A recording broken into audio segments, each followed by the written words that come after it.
तो दोस्तों OTR यानी वन टाइम रजिस्ट्रेशन को लेके आप सबके लिए एक लेटेस्ट अपडेट है। और लेटेस्ट अपडेट ये है कि यदि आपके OTR में किसी प्रकार की कोई गलती रह गई थी तो अब आप अपने OTR में ऑनलाइन अपडेट कर सकते हैं या फिर संशोधन कर सकते हैं। जी हाँ, ये आपके पास सुनहरा मौका है। हो सकता है कि आगे इस प्रकार का आपको मौका मिले या नहीं मिले। तो इस वीडियो में मैं आपको बताऊंगा कि आप अपने OTR में ऑनलाइन कैसे अपडेट कर सकते हो, इसकी क्या प्रोसेस है और आप किस किस में वो अपडेट कर सकते हो। ये वीडियो है वो दोनों ही प्रकार के कैंडिडेट के लिए खास होने वाली है, यानी जिन्होंने या तो OTR का रजिस्ट्रेशन कर दिया या फिर जिन्होंने अभी तक रजिस्ट्रेशन नहीं किया, क्योंकि OTR को लेकर 2-4 खास जानकारी लगे हाथ इस वीडियो में है आपको बताऊंगा। अगर आपको भी जानना है तो मेरे साथ वो आप बने रहे। नमस्कार साथियों, मैं हूं आपका अपना साथी राज गुरुजी और आप देख रहे हैं राज गुरुजी एडू यूट्यूब चैनल। तो दोस्तों OTR में ऑनलाइन अपडेट कैसे किया जाता है, तो इसकी जो प्रोसेस है आगे मैं आपको अपनी पीसी की स्क्रीन पर दिखाने वाला हूं। लेकिन इससे पहले इस OTR को लेके 2-4 खास बातें आपको बताना चाहूंगा। जैसा कि दोस्तों आप सभी को पता है कि इस बार अपनी राजस्थान सरकार के द्वारा युवाओं को एक बहुत बड़ा तोहफा दिया गया और तोहफा यह दिया गया, यदि आप किसी भी प्रतियोगिता परीक्षा के लिए आवेदन फॉर्म भरते हो तो अब आपको बार बार आवेदन शुल्क जमा कराने की कोई आवश्यकता नहीं है। केवल एक बार ही आपको शुल्क है वो जमा कराना पड़ेगा। एक बार शुल्क जमा कराने के बाद उसकी जो वैलिडिटी है वो लाइफ टाइम हो जाएगी। एक बार शुल्क जमा कराने के बाद यदि आप भविष्य में किसी भी प्रतियोगिता परीक्षा का आवेदन फॉर्म भरते हो तो बिल्कुल फ्री में वो भरा जाएगा। अब तक देखिए इसे हम बोलते थे वन टाइम रजिस्ट्रेशन, लेकिन अब इसका थोड़ा सा प्रारूप है वो बदल गया। हमने थोड़ा सा इसका प्रारूप है वो बदल दिया। क्या बदल दिया है? One time registration life time validity, यानी एक बार पेमेंट करना है तो भैया उसकी वैलिडिटी तो आपको पता है कि लाइफ टाइम वैसे ही होगी। अब यहां पे देखिए इस वन टाइम रजिस्ट्रेशन के अंदर है 2 कैटेगरी हो रखी गई। एक तो है यहां पे रिजर्व कैटेगरी और एक है अनरिजर्व कैटेगरी। तो जो कैंडिडेट यहां पे देखिए अनरिजर्व कैटेगरी के अंदर आते हैं तो उनको तो यहां पे देखिए 600 रुपए की फीस है वो लगती है, और जो रिजर्व कैटेगरी के अंदर आते हैं तो उनको यहां पे 400 रुपए फीस लगती है। अब यहां पे जैसे ही हमारे कुछ साथी हैं जिन्होंने यहां पे देखिए जो लाइफ टाइम वैलिडिटी के लिए पेमेंट किया तो भैया उनकी कैटेगरी है वो चेंज हो गई, क्योंकि गलती से हो गई या ध्यान नहीं दिया तो ऐसे में उनके सामने दिक्कत आ गई। साथियों को मैं यहां पे बताना चाहूंगा, देखिए जो रिजर्व कैटेगरी है उसके अंदर जैसे OBC है, SC है, ST वगैरह वगैरह कैटेगरी आती है, और अनरिजर्व के अंदर आपको पता है कि जनरल कैटेगरी आती है।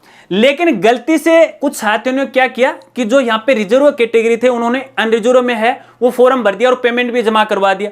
तो ऐसे में उसकी जो कैटेगरी है वो ऑटोमेटिक चेंज हो गई। हालांकि जब हम यहां पे देखिए वन टाइम पेमेंट करते हैं तो वहां पे कैटेगरी साफ साफ नहीं दिखाई देती है। यहां पे 2 ही कैटेगरी नजर आती हैं, रिजर्व और अनरिजर्व। तो कैटेगरी चेंज हो गई। अब वो जैसे ही किसी प्रतियोगिता परीक्षा का आवेदन फॉर्म भरते हैं तो उनकी जो कैटेगरी एक्चुअल में है वो तो दिखाई नहीं दे रही है और दूसरी दिखाई दे रही है और वो चेंज भी नहीं हो रही। तो ये बहुत बड़ी समस्या है हमारे साथियों के सामने आ गई, और इसको लेके मेरे पास न जाने कितनी मेल आ रखी हैं और कितने कमेंट आ रखे हैं। तो मैंने उनको हर बार ये बोला है कि एक बार इसकी जो प्रोसेस है वो स्टार्ट होगी, अपडेट आएगा तो मैं आपको जरूर जानकारी दूंगा। तो फाइनली यहाँ पे देखिए आपके पास ये सुनहरा मौका है। यदि यहाँ पे वन टाइम रजिस्ट्रेशन में आपकी कैटेगरी चेंज हो गई है तो आप कैटेगरी में है ऑनलाइन अभी अपडेट कर सकते हो। लेकिन यहाँ पे खास बात यह है दोस्तों, देखिए मैंने आपको बताया कि यहाँ पे जो रिजर्व कैटेगरी है उनकी 400 रुपये है, अनरिजर्व कैटेगरी है उनके 600 रुपये शुल्क है। यदि फॉर एग्जाम्पल मान लीजिए आपने रिजर्व कैटेगरी के अंदर आवेदन किया था, हालांकि वो आपकी कैटेगरी नहीं है, 400 रुपये का आपने यहाँ पे पेमेंट कर दिया, लेकिन वाकई में आपकी जो कैटेगरी है वो है अनरिजर्व कैटेगरी, तो उसके हैं 600 रुपये। तो अब यहाँ पे आपको 600 रुपये का जो भुगतान है वो पुनः नहीं करने की आवश्यकता है। लेकिन जो डिफरेंस है, जो अंतर है, यानी आपने 400 रुपये का भुगतान किया लेकिन एक्चुअल में उसकी फीस कितनी थी, वो 600 रुपये थी, अंतर हो गया 200 रुपये। तो इसका मतलब ये है कि अब आपको 200 रुपये का जो पेमेंट है वो पुनः जमा करवाना पड़ेगा, और जैसे ही आपका पेमेंट जमा हो जाएगा उसके बाद आपकी कैटेगरी है वो ऑटोमेटिक है वो चेंज हो जाएगी। तो चलिए अब मैं आपको यहां पे बताता हूं कि किस तरह से आपको ऑनलाइन अपनी SSO ID के माध्यम से OTR में अपडेट करना है, अपनी कैटेगरी में अपडेट करना है। तो इसके लिए आपको अपनी SSO ID में वो लॉगिन करना है और उसके बाद जो रिक्रूटमेंट पोर्टल है उस एप्लीकेशन पे आपको क्लिक करना है। जैसे आप इस पे क्लिक करोगे तो क्लिक करने के बाद जो रिक्रूटमेंट पोर्टल है वो ओपन हो जाएगा। अब यहाँ पे देखिए सबसे ऊपर आपको यहाँ पे मेनू बार दिखाई देती है, यहाँ पे आपको देखने को मिल जाएगा वन टाइम रजिस्ट्रेशन। इस वाले ऑप्शन पे आपको यहाँ पे क्लिक करना है। अब जैसे आप इस पे क्लिक करोगे तो आपका OTR है वो ओपन हो जाएगा।